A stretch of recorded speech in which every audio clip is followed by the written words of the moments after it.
जालन्यात भाजप निवडून येत नाही, आपण बॉन्डवर लिहून देऊ शकतो. अपक्ष उमेदवार रतन लांडगे. आज मराठा आंदोलकांनी भाजप कार्यकर्त्यांना मारले, उद्या जनता यांना मारेल. रतन लांडगे. भाजप असो की काँग्रेस, शिवसेना असो की राष्ट्रवादी, यांना जनतेच्या समस्याशी काहीही देणे घेणे नाही. जालना लोकसभेचे अपक्ष उमेदवार रतन आसाराम लांडगे यांना जनतेचा मिळतोय प्रचंड प्रतिसाद. जालना लोकसभा निवडणुकीच्या अनुषंगाने मतदारसंघामध्ये वेगवेगळ्या पक्षाचे प्रचार दौरे सध्या जोरात चालू आहेत. या पार्श्वभूमीवर अपक्ष उमेदवार रतन आसाराम लांडगे यांचा शहरासह ग्रामीण भागात जोरदार प्रचार चालू असल्याचे दिसून येत आहे. बदनापूर येथे लांडगे यांचा प्रचार चालू असून जनतेचा चांगला प्रतिसाद मिळत असल्याचे रतन लांडगे म्हणाले.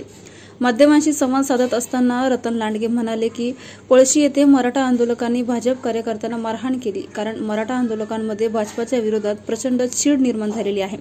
तसेच सत्तेत असताना भाजपने मराठा आरक्षणाविषयी कोणते ठोस पावले उचलले नसल्यामुळे मराठा समाज आक्रमक आहे. आज मराठा आंदोलकांनी भाजप कार्यकर्त्यांना मारहाण केली, उद्या जनता सुद्धा भाजपावाल्यांना मारण्यास मागे पुढे पाहणार नाही.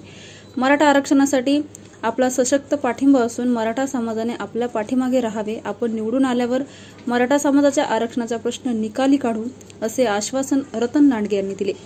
पुढे बोलताना ते म्हणाले की बदनापूर येथील प्रचारामध्ये जनतेचा भरघोस पाठिंबा आपल्याला मिळत आहे. मागील 25 वर्षापासून असलेले खासदार कधीही ग्रामीण भागात आले नाही किंवा जनतेच्या समस्या त्यांनी जाणून घेतल्या नसल्याचे जनतेने व्यथा मांडल्या. बदनापूर तालुक्यातील ग्रामीण भागामध्ये फिरत असताना पाण्याचा मोठा प्रश्न आपल्याला जाणवला. नागरिकांच्या अनेक समस्या असून भाजपाने आतापर्यंत जनतेसाठी काहीही केले नसल्यामुळे भाजपाविरोधात जनतेचा प्रचंड रोष आहे. आपण बॉन्डवर लिहून देऊ शकतो की या निवडणुकीमध्ये भाजप जिंकू शकत नाही. भाजप असो की काँग्रेस, शिवसेना असो की राष्ट्रवादी, हे सर्व एक दुसऱ्यांवर चिखल फेकून करून एक दुसऱ्यांची टीका टिप्पणी करण्यामध्ये व्यस्त आहेत. जनतेच्या समस्येशी यांना काहीही देणं घेणे नाही.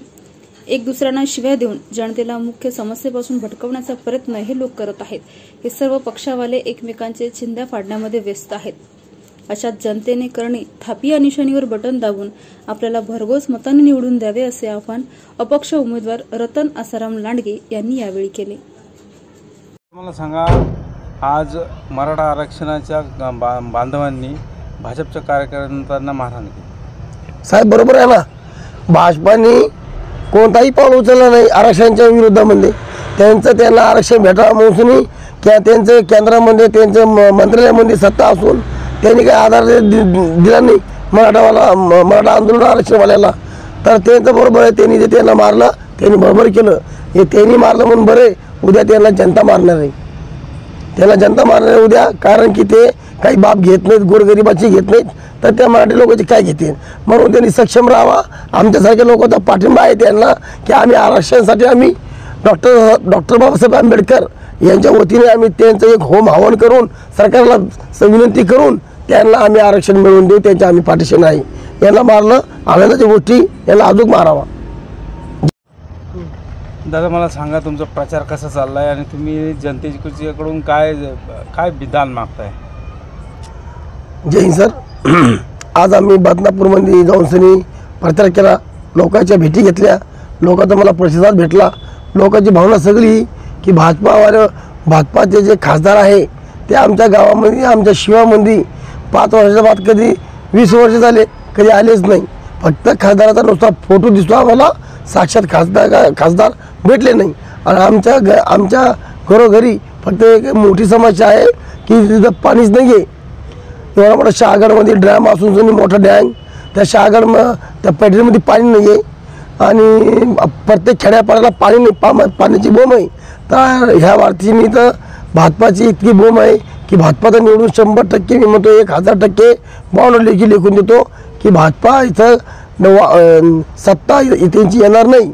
आणि त्याच्यामध्ये फक्त हे समाजाचं काम सोडून सनी कोणी काँग्रेसवर टीका करतं, कोणी शिवसेनावर करतं, कोणी राष्ट्रवादीवर करतं, कोणी भाजपावर करतं. हे फक्त एक दुसऱ्याच्या टीका करूच आणि समाज गेला कुठं खड्ड्यामध्ये. फक्त त्यांचं मतदान घ्यायच्या चिंतेमध्ये ते, आणि त्यांचं मतदान घेऊन सनी काही कोटी रुपये ते टेंडर केंद्रातून ओढतात. त्याला फंडसुद्धा भेटतो 5 कोटी. 5 कोटीमधून 5 रुपये सुद्धा जनतेच्या हातामध्ये भेटत नाहीत. ही एक भांडणाच्या पार्श्वभूमीवर तुम्ही जनतेला काय आवाहन करणार? हे जनतेला मी एकच आवाहन करतो की यांचे भांडणं चालू द्या. आणि या भांडणामध्ये साहेब मी जनतेला झोळी फिरून म्हणतो की मला भरघोस मतदान टाका, बहुमताने विजय करा मला. मी जर खासदार म्हणून निवडून आलो तर तुमची गरिबी मी 1,00,000% दूर करीन. कारण की सगळा मी मानधन तुमच्या वटीमध्ये टाकीन, हे माझं मी वचन देतो. मला मतदान द्या. मी रतन आसाराम लांडगे. चिन्ह माझं चिन्ह आहे थापी. मिस्त्रीची जी थापी घर बांधायची आहे ती थापी माझी. त्या थापी मतदान टाकून मला विजेता करा.